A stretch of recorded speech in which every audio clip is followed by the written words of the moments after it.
Do you love your wife? Yes. Prove it.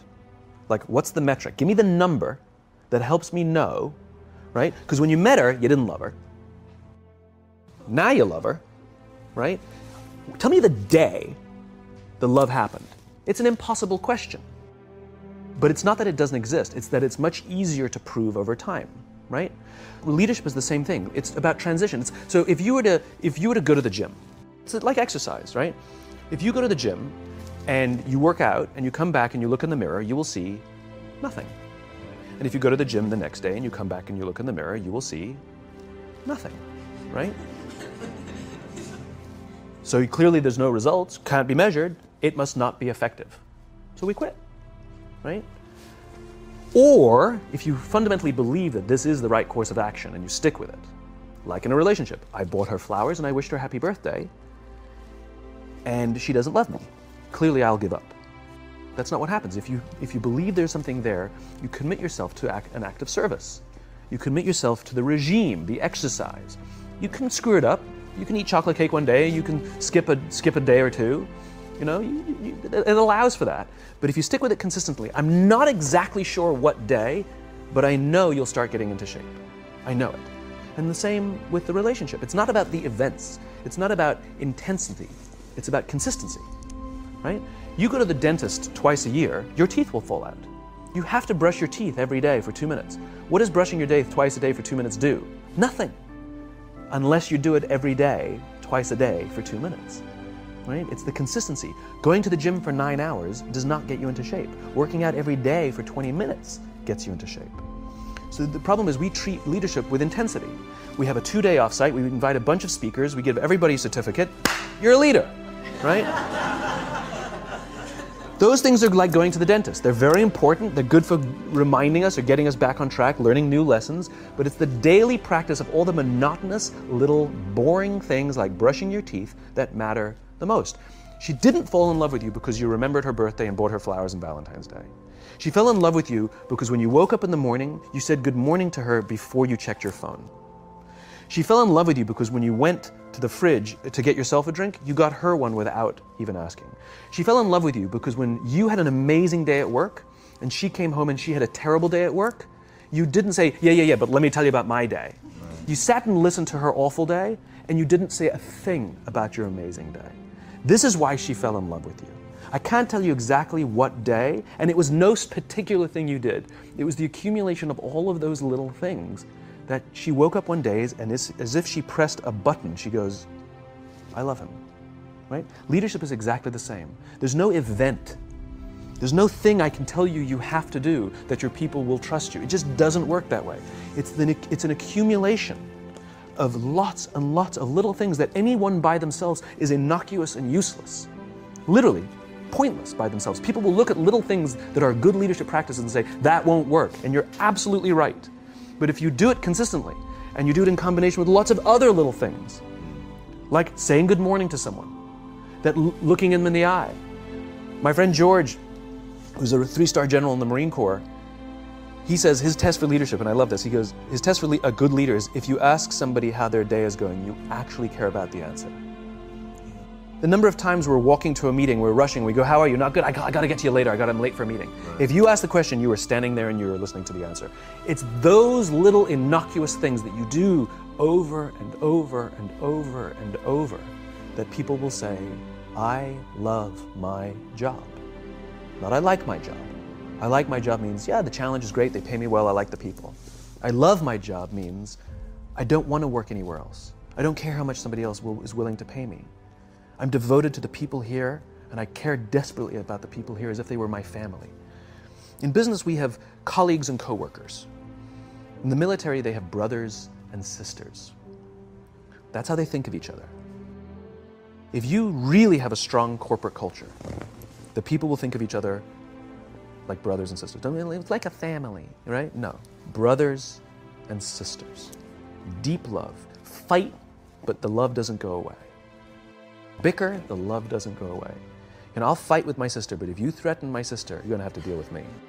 Right? We'll fight internally, we'll bicker with each other, but nobody's going to hurt each other, and if anything from the outside shows up, you're looking at a unified front. Brothers and sisters. Now, how do you create brothers and sisters out of strangers? Common beliefs, common values, parents, in other words, executives who care about their children's success, who care to raise their children, teach them skills, discipline them when necessary, help them build their self-confidence so that they can go on and achieve something more than you could have ever imagined achieving for yourself. That's leadership, an absolute love and devotion for the people who've committed their lives to this enterprise. It's a human thing.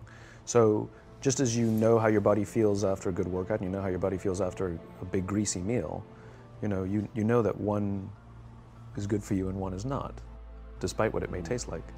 And that's the problem with short-term gains, right? They feel really good in the short term.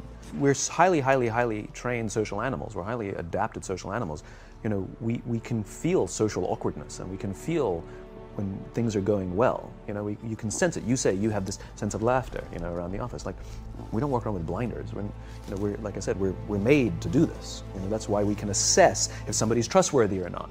That's why we keep our walls and we're like, yeah, his results are great, but I wouldn't trust him. As opposed to letting down your like, I trust her for anything. I trust her with my kids, my money, anything.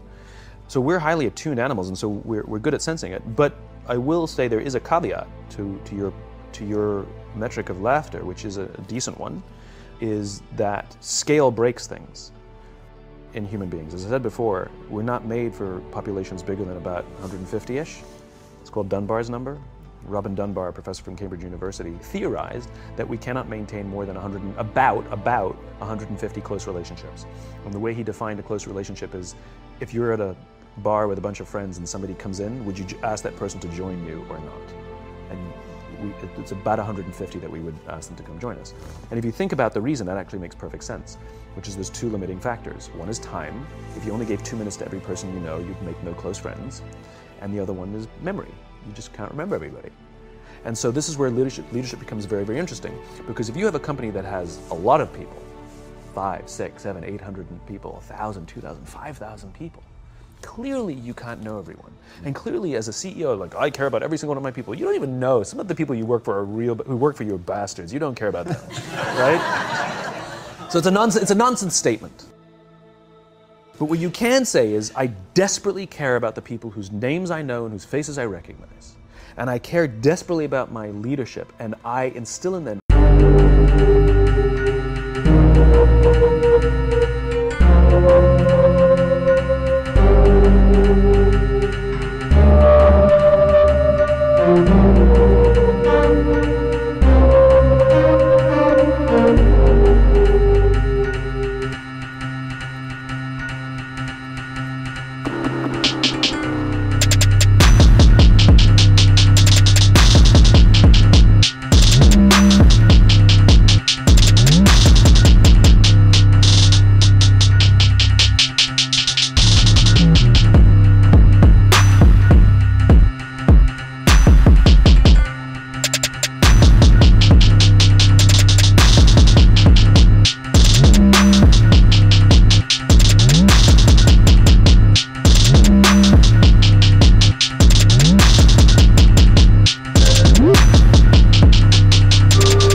still an external thing. That's what inspiration is, right? I'm inspired to follow your example. But those relationships that we foster over the course of a lifetime will not only make us into the leaders we need to be and hope we can be, but they'll often save your life. They'll save you from depression, they'll save you from giving up, they'll save you from any matter of negative feelings about your own capabilities, your own future. When someone just says, I love you.